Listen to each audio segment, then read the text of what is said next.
palavra de Jesus para você. As decisões que você vai tomar na sua vida nunca mais serão fora do prumo daquilo que Deus tem para a sua história. Eu quero que você tire todas as distrações a partir de agora, porque tudo que você vai ouvir tem poder total sobre o seu futuro, sobre o seu destino profético e sobre aquilo que Deus vai fazer na sua história ainda esse ano.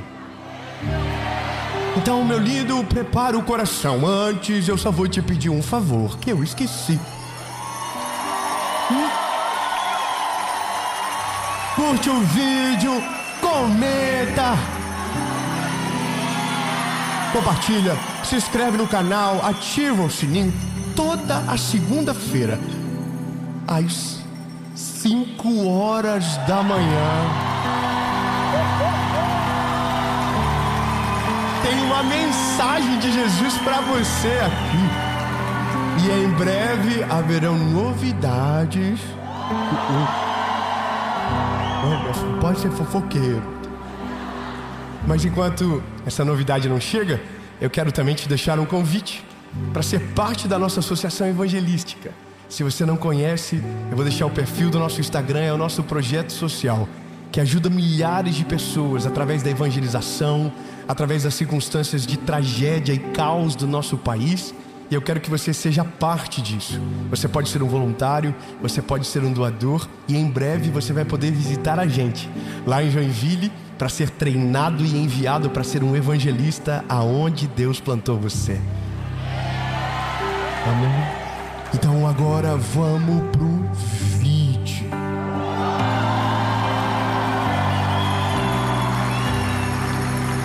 Aleluia! Olha, eu vou dizer para você, se tem uma coisa que pessoas normais têm medo, é tomar decisões. Eu vou te falar uma coisa. Sei você, mas tem gente que até no restaurante tem medo de tomar decisão. Você já viu? O que você quer comer? Aí a pessoa fala, decide você. E eu casei com alguém assim. Você escolhe. Vamos para onde, amor? Você escolhe. Porque nós não queremos o ônus da escolha. O ônus da escolha é que quando você assume a frente, quando você escolhe, se der certo,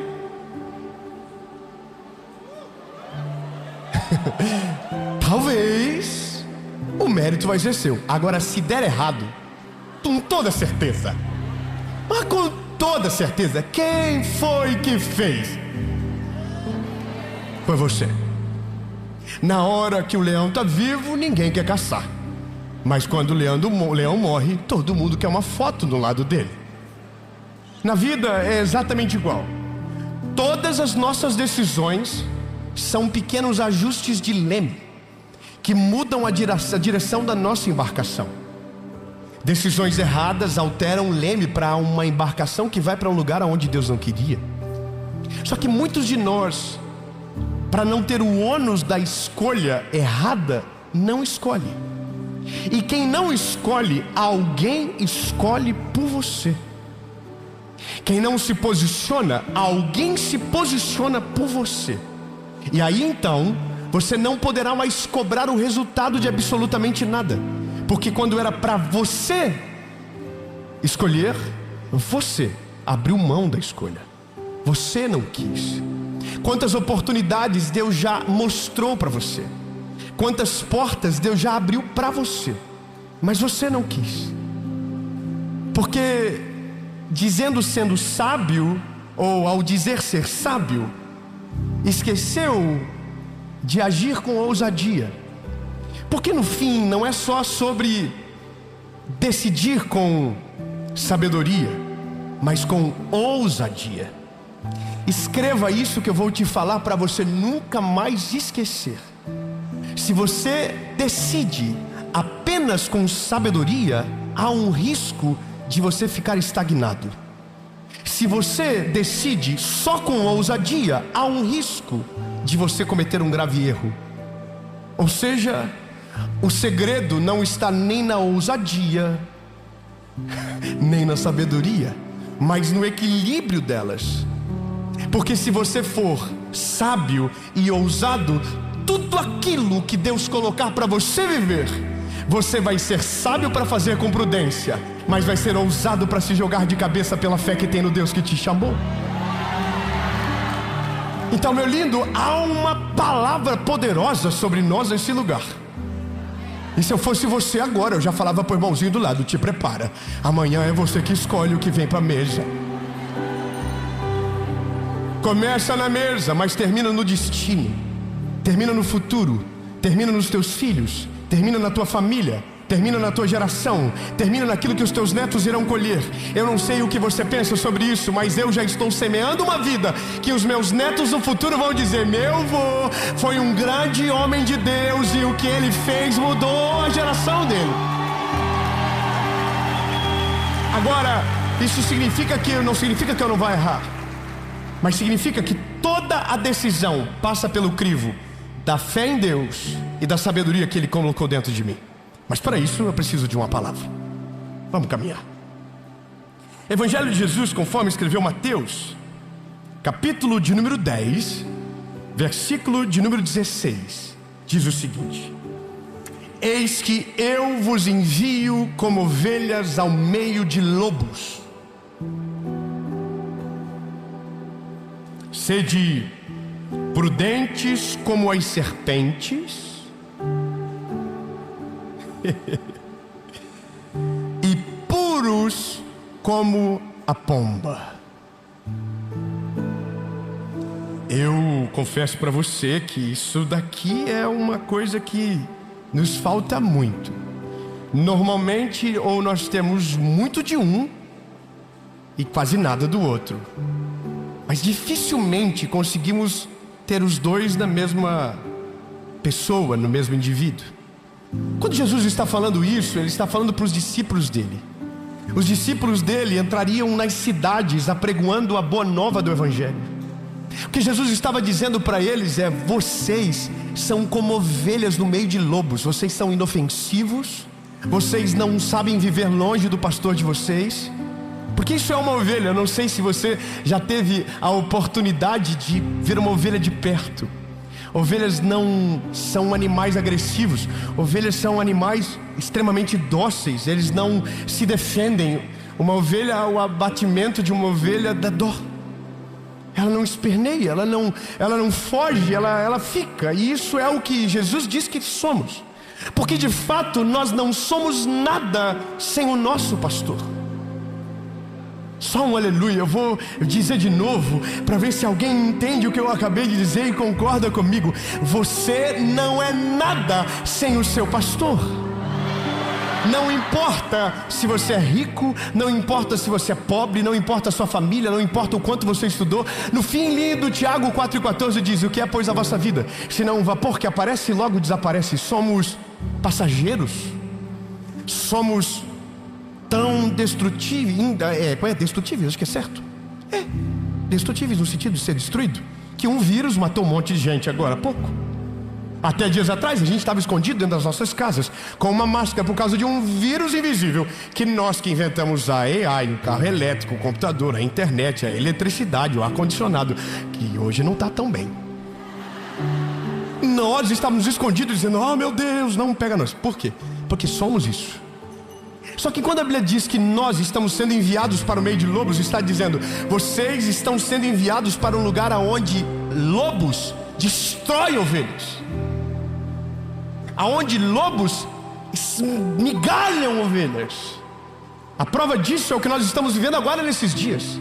Está cheio de gente indo com um pensamento inocente, porque não entendeu a crueldade que está por trás, que não entendeu o mal que governa por trás disso. E estão indo inocentes, ó céu, ó vida, ó azar. Não sabem que o diabo está os aguardando para os destruírem. Quantos nesse carnaval não voltarão para suas casas? Eu não estou falando contra a cultura de um povo, estou falando contra o pecado de um povo. Quantos vão se perder? Quantos perderão família? Quantos? E alguém diz, não, Dave, não é bem assim. Pois é, Jesus já havia dito, nós somos enviados como ovelhas no meio de lobos. Só que a Bíblia também diz que nós temos que ser prudentes como as serpentes, mas não devemos deixar de ser puros então como as pombas. Jesus está dizendo que dentro de nós precisa ter astúcia e pureza, precisa ter malícia e bondade. Como assim malícia, David? Malícia para enxergar o mal e fugir dele. Porque se a gente só for puro, a gente vai dizer, não, é todo mundo bonzinho, todo mundo quer o meu bem. É até o momento que você estiver sendo tragado pelo mal. Quando Jesus está dizendo isso para os discípulos, Jesus está dizendo para mim e para você, vocês precisam saber que vocês estão indo para o meio do campo inimigo. Eles não amam vocês, eles odeiam vocês. Vocês não são caçadores, vocês são caça. Mas eu tenho uma palavra para você. Se você for prudente como uma serpente, você não cairá em armadilhas, você não vai tomar decisões equivocadas, você não vai entrar em golpe, você não vai cair em ciladas. E se você for puro, você não vai tratar o bem como se fosse o mal. Você vai discernir aqueles que são daqueles que não são, e o seu coração vai se manter puro, e você não vai fazer com que o bem pague pelo mal. Entende? E aonde que entra decidir com sabedoria? Porque decidir passa sempre por duas coisas: pureza e prudência. Sempre passa por isso. Nós às vezes entendemos que algumas decisões não valem a pena ser tomadas, porque nos colocam no lugar onde a gente perde o controle de tudo. Eu vou te falar uma parada e talvez isso vai incomodar um pouco, mas você sabia? Que delícia falar isso, que é tão bom. Você sabia que para viver o sobrenatural de Deus, a primeira coisa que você tem que perder é o controle? Não, você não pegou, eu vou dizer de novo. Meu lindo, se você quer ter uma vida normal, se você quer ter uma vida comum, se você quer ter uma vida normalzinho, de boa, a planilha vai dar certo, o organograma vai fechar, vai dar tudo bonitinho, sempre a conta fecha no final. Agora, se você quiser ter uma vida extraordinária, sobrenatural, aonde nada fecha a conta, ainda onde tudo é sobrenatural e diferente, você vai ter que aprender a perder o controle e dizer: Jesus, eu não entendo nada, eu não consigo compreender aonde o Senhor está me levando, mas eu sei que o Senhor está no controle, portanto pegue o controle e faça de acordo com aquilo que o Senhor quer. E aí então a gente descobre o extraordinário. Nós só não vivemos o extraordinário porque estamos agarrados no controle. Porque a gente diz: não, Jesus, não, eu estou sendo sábio. Mas existe outra coisa que você precisa saber. Normalmente o medo de decidir se veste de sabedoria para te defender do ônus da escolha. Você diz: eu não vou fazer isso porque eu sou prudente. Eu não vou fazer isso porque eu não quero colocar ninguém em perigo. Não, na verdade o que você só não quer é perder o controle e ter que confiar em Deus.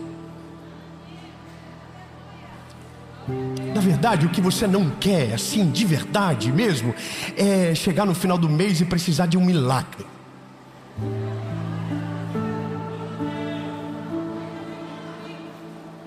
Na verdade o que você não quer de fato é ter que pedir oração por algo que não precisava, mas porque você deu um passo de fé, vai ter que ter fé até o final para ver realizar. Na verdade a sua medida de fé está tão pequena e atrofiada que você não quer ousar viver o sobrenatural, porque não acredita que o Deus que proveu hoje vai prover amanhã, que o Deus que faz o milagre hoje tem o poder para fazer amanhã, e depois de amanhã, e depois de amanhã, e depois de amanhã, até que Ele venha.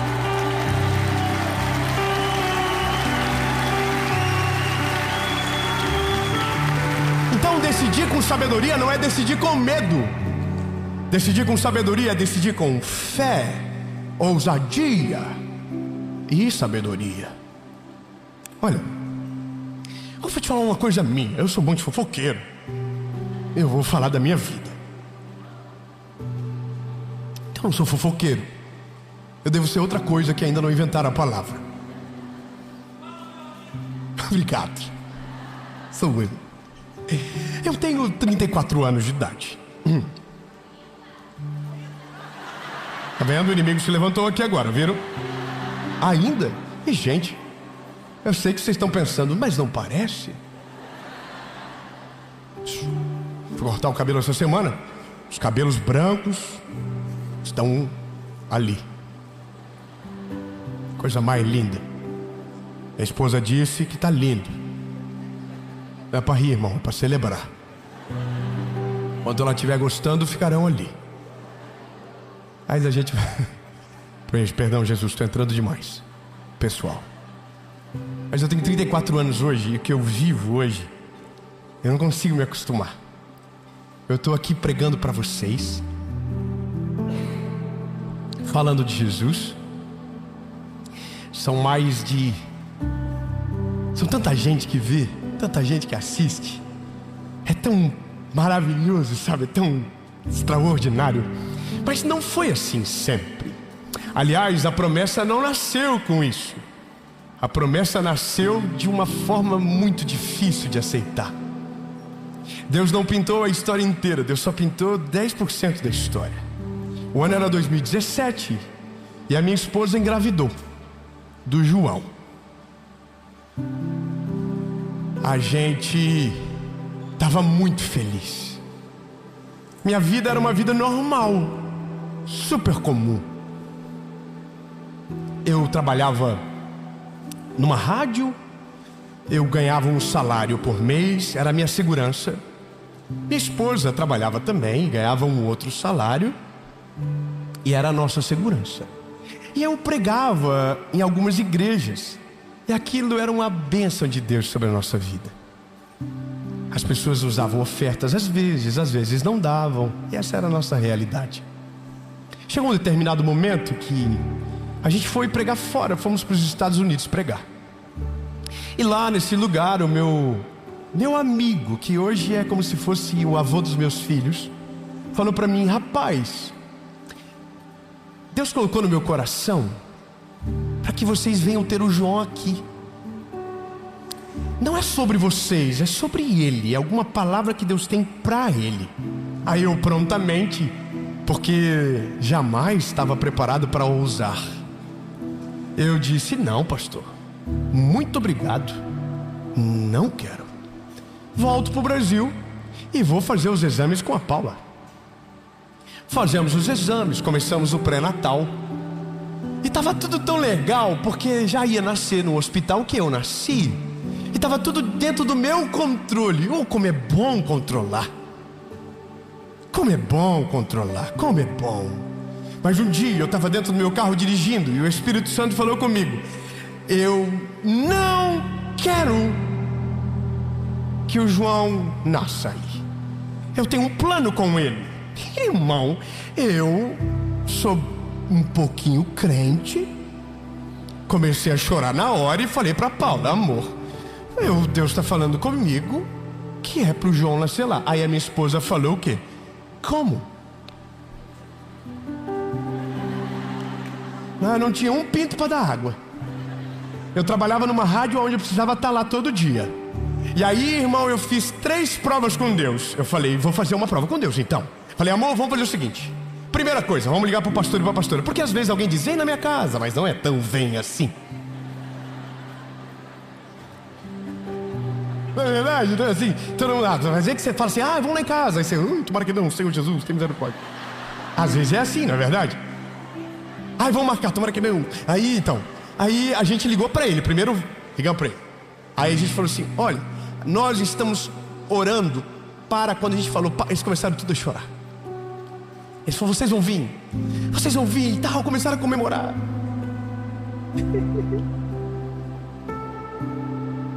E eu tinha mais 2 provas com Deus. Qual que era a outra prova com Deus? Minha esposa estava de 36 semanas. Tinha que ir agora. Vamos ver qual é o prazo. 37. Faltava uma semana. Vamos fazer os exames. Os exames precisam sair até a data. Saiu a data. O exame saiu. Minha esposa foi, só que agora restava uma coisa, uma decisão. Para eu ser homem, estar com meu filho, eu vou precisar pedir demissão da rádio que eu trabalho. E a única segurança que eu tinha era a rádio.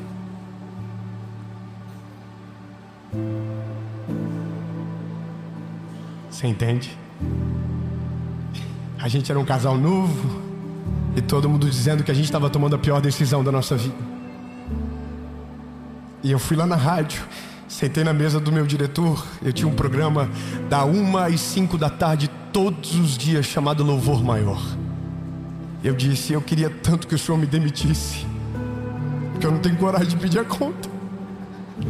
E ele falou: então eu vou te demitir. Nunca foi tão fácil. Eu queria que ele pelo menos fizesse um doce dizendo: não, fica. Mas ele falou: não, você vai sair então.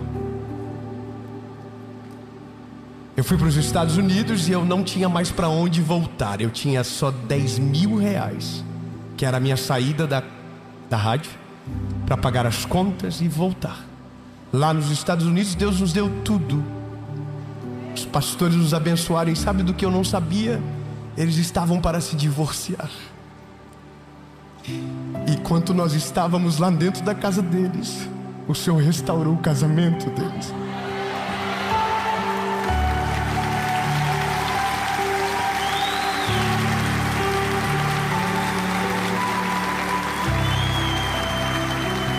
Pastor Carlos e pastora Lu, eu amo vocês. Vocês são a minha família e eu nunca na minha vida vou me esquecer o que vocês fizeram por mim, pela minha esposa e pelos meus filhos. Nunca vou me esquecer.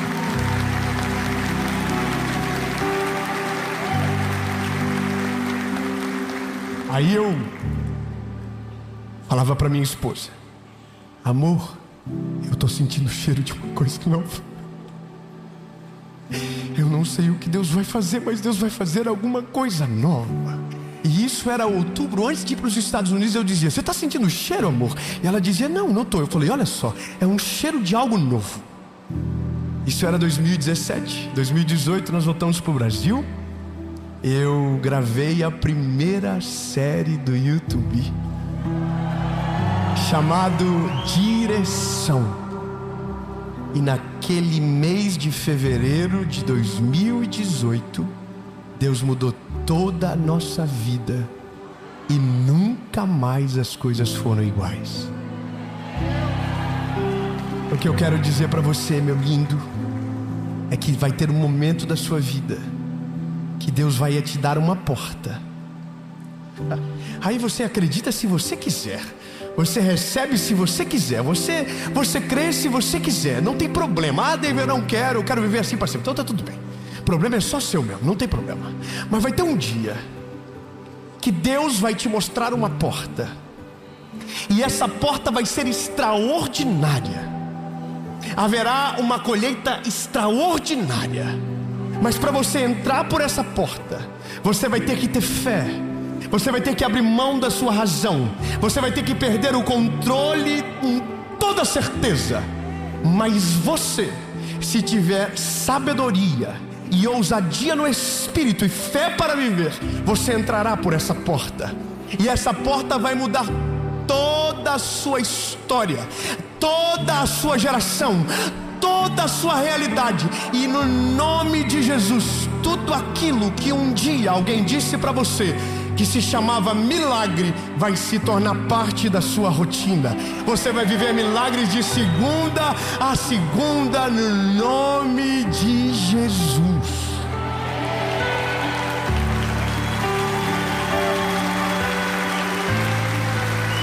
E é por isso que as pessoas ficam chateadas comigo, porque é esperança demais. Mas eu tenho culpa.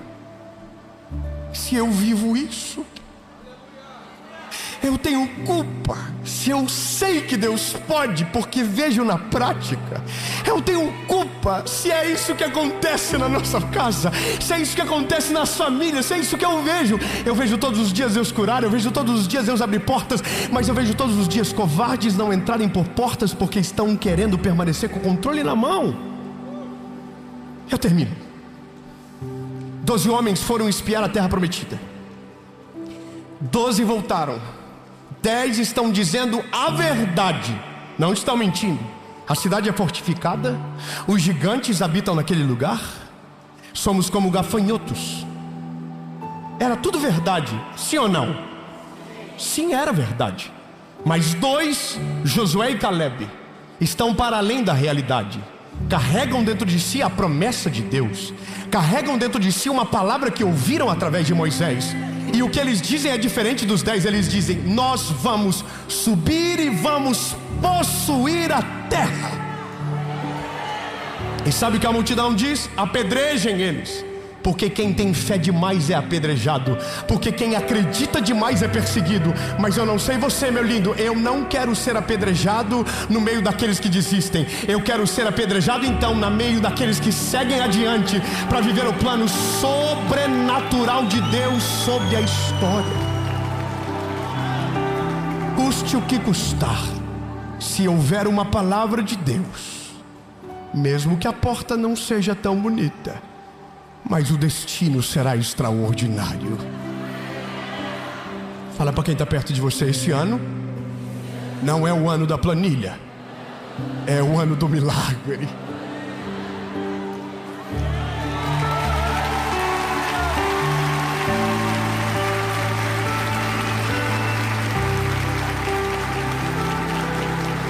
No dia que você aceitar abrir mão do controle da sua história e colocar na mão do Senhor, e deixar Ele decidir por você, deixar a palavra dEle ser o norte da sua caminhada, você vai entrar num período da história que talvez nunca ninguém na sua geração entrou.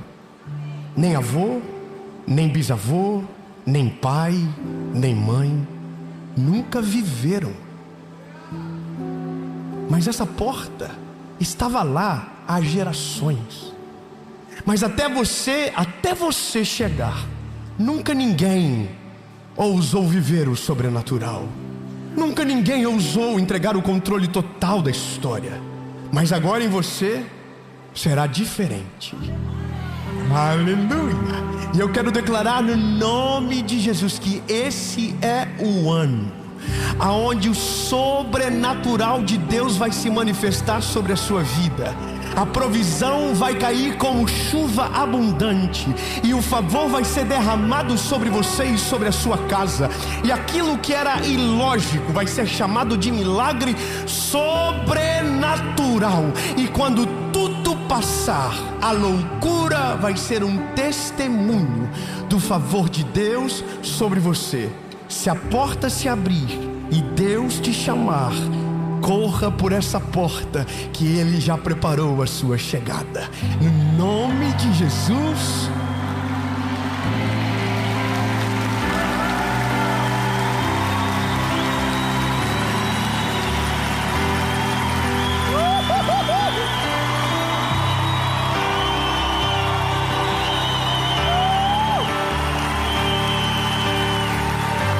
Jesus, eu creio nisso, Pai. Eu creio nisso, Jesus. Eu não estou falando só para os meus irmãos, eu estou falando para a minha casa, eu estou falando para o meu casamento, eu estou falando para o meu ministério, eu estou falando para a associação, eu estou falando para tudo aquilo que o Senhor colocou na minha mão. Não será normal, será sobrenatural, em nome de Jesus.